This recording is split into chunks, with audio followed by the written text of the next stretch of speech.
Yo, hammaga assalomu alaykum jigarlar. Sizlar bilan Riko bo'lyapti. Bugungi videomizda 1100 almasga open case qilamiz. Videoni boshlashimizdan oldin albatta videoga bitta like bosib esdan chiqmasin jigarlar. Qani bo'lmasa ketdik-chi. Xo'sh jigarlar, bu hozir buni olamiz desak, bitta tugab qoladi. Jigarlar, birinchisidan. Ketdik.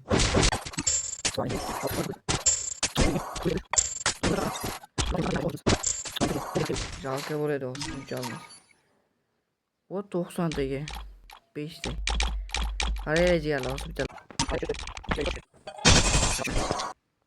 Bunu ko'raylikmi? Shularmikin? Shu joyda internetim ishlamagani sababli nima berganini bilmay qoldim. Bilyat, almazim omutgan bo'lsa bo'ldi-da. Voy, billa nima bor? Billa, nexuya себе. Senka tushdi.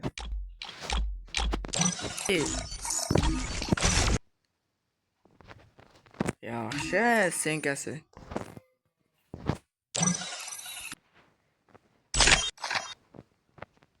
Yaqtamigan shunga. Bunga bitta otib ko'raymikin.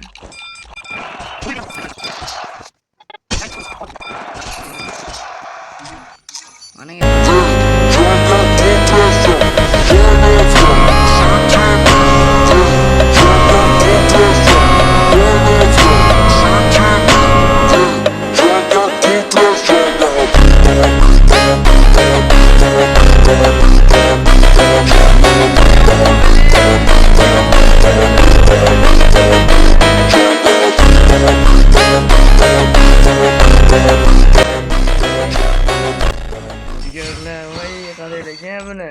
Hangi en yakın şu edi jigarlar olganimizda qaranglar. Voy jonkam. Qaranglar, Evo'dan ham tushirib qo'yaylik birota Evo'dan.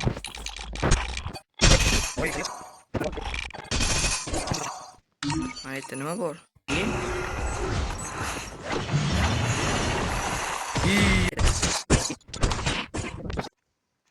Mana jigarlar, xo'sh. 1100 almasiga lekin bo'ldi. O'ta ko'tki.